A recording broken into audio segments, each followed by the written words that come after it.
Assalamualaikum warahmatullahi wabarakatuh.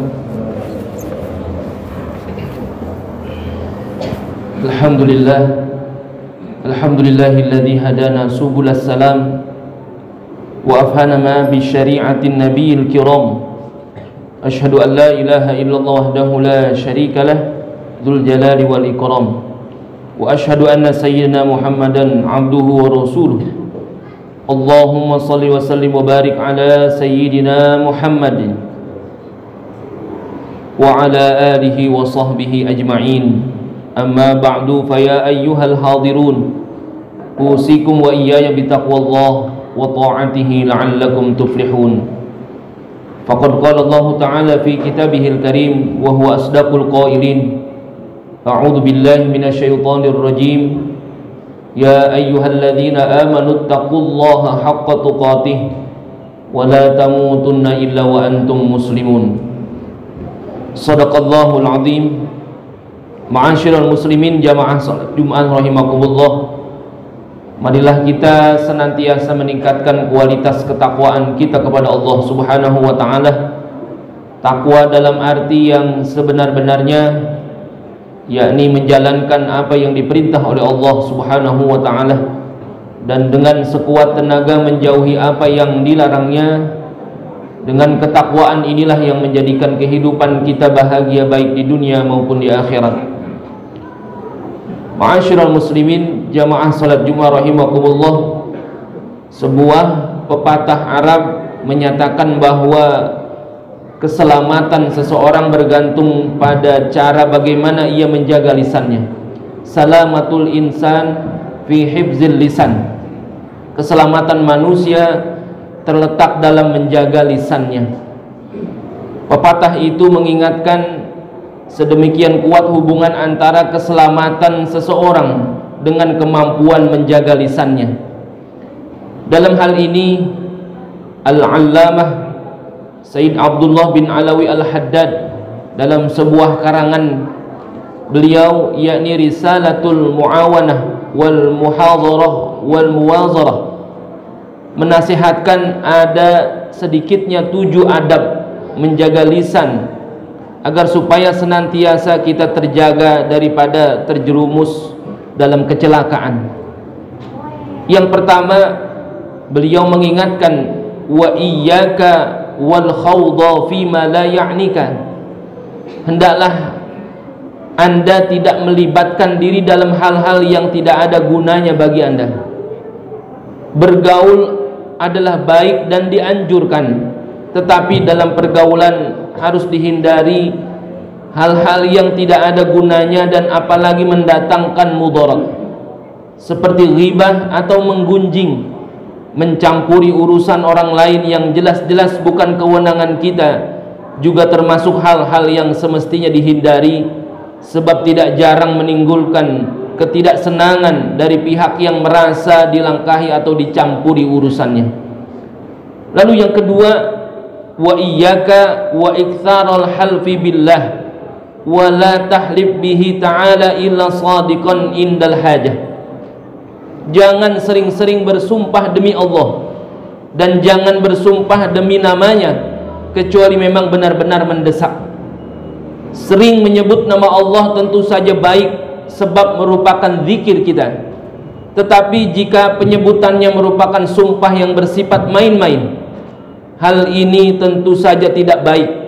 Sumpah dengan berucap wallahi, demi Allah, dapat dibenarkan jika bersifat sungguh-sungguh. Imam Al-Harith Al-Muhasibi dalam kitabnya berjudul Risalatul Mustarsyidin mengingatkan kita untuk tidak sering-sering bersumpah sebagaimana kutipan berikut, wala tukthiril aymana wa in kunta shadiqan, dan janganlah sering bersumpah meskipun engkau benar. Jadi sekalipun kita jujur dan dalam posisi yang benar, janganlah kita mengobrol sumpah apalagi disertai dengan ucapan wallahi, demi Allah, namun dalam keadaan genting atau yang mendesak, seperti dalam proses hukum di pengadilan. Bersumpah demi Allah adalah sesuatu yang tepat. Ma'asyiral muslimin jamaah salat Jumat rahimakumullah. Yang ketiga, wahdharil kadhiba bi jami'i anwa'ihi fa innahu munaqidun lil iman. Hindarilah segala macam kebohongan, sebab hal itu berlawanan dengan iman. Secara umum berbohong adalah dosa, kecuali keadaan memaksa demi kemaslahatan bersama yang lebih luas. Artinya sebagian besar kebohongan adalah haram, sehingga sebanyak mungkin harus dihindari. Sudah banyak terbukti kebohongan sebetulnya tidak hanya merugikan diri sendiri, tetapi juga kepada orang lain yang mempercayainya. Ma'asyiral muslimin jamaah salat Jumat rahimakumullah, yang keempat, wal ghibata wan namimata wal iktsara minal mizah.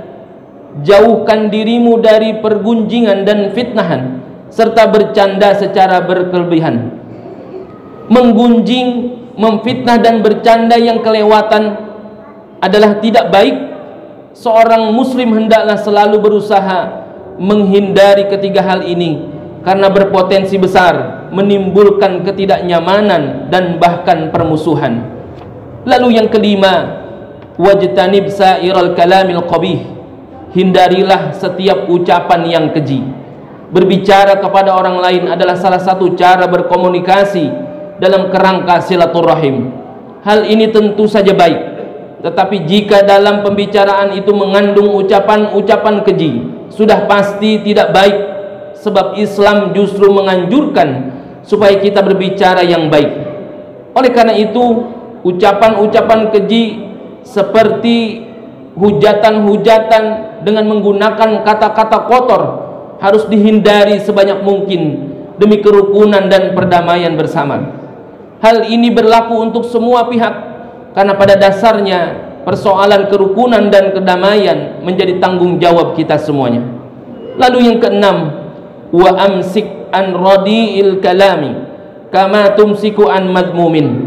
Jagalah lisanmu dari ucapan yang kurang baik, apalagi yang tercela.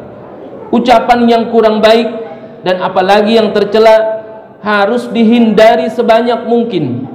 Contoh dari ucapan yang kurang baik adalah penggunaan kata-kata yang menghina atau merendahkan orang lain, atau ungkapan-ungkapan yang menampakkan kesombongan baik dari mata manusia dan apalagi di hadapan Allah Subhanahu wa ta'ala.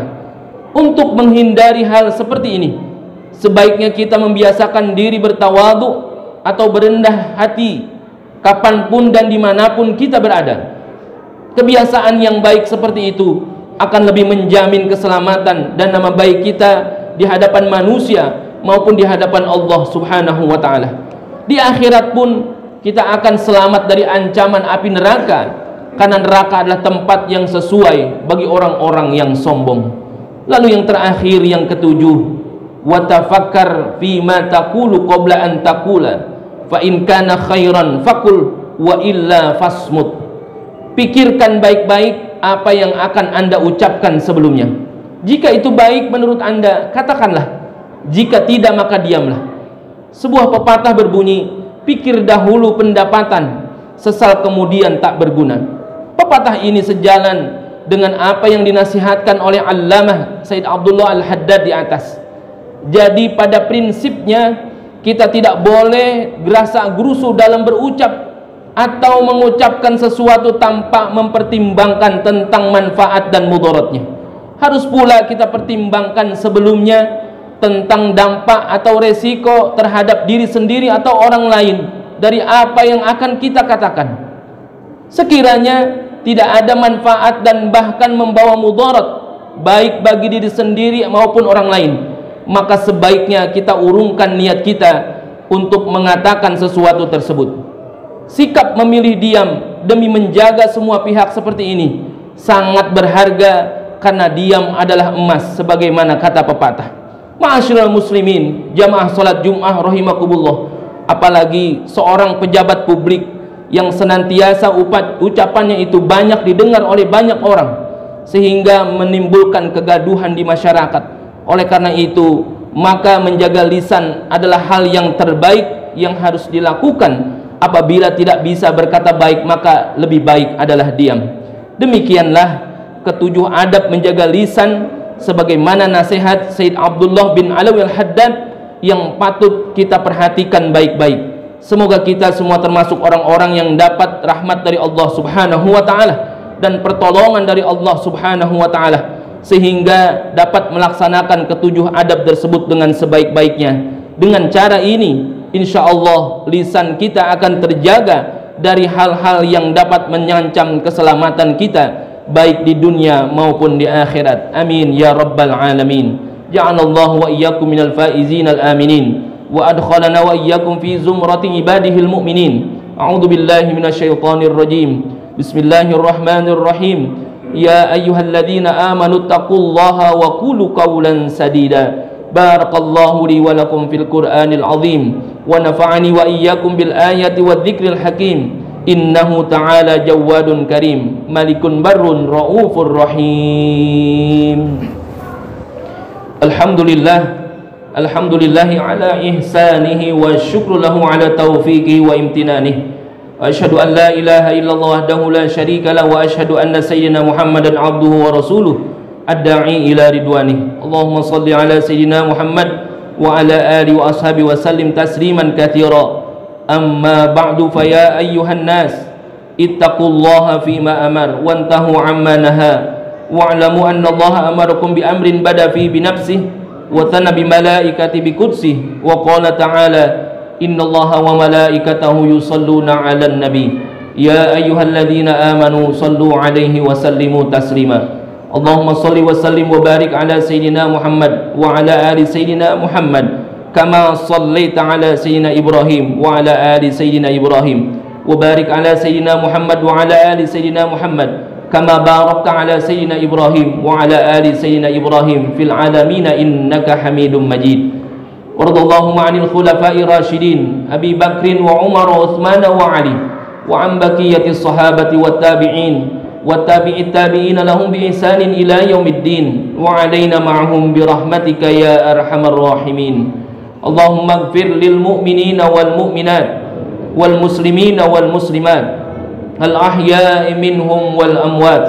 Allahumma a'izzal islam wal muslimin wa adhilla syirka wal musyrikin wa ahlikil kafarata wal musyrikin a'da'aka a'da'ad din wa 'ali kalimatika ila yaumiddin. Allahumma adfa'anna al bala wal waba wal fahsya was suyuf al mukhtalifata wasyada'id wal mihan ma zahara minha wa ma batan an baladina Indonesia khassah wa sairil buldanil muslimin 'amah ya rabbal alamin. Rabbana zalamna anfusana wa illam taghfir lana wa tarhamna lanakunanna minal khasirin.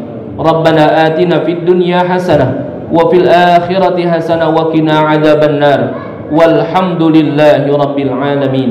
Ibadallah, innallaha ya'muru bil 'adli wal ihsan wa ita'i dzil qurba wa yanha 'anil fahsya'i wal munkari wal baghi ya'idukum la'allakum tadhakkarun. Fadhkurullahal 'azima yadhkurkum washkuruhu 'ala ni'amihi yazidkum wa la dzikrullahi akbar.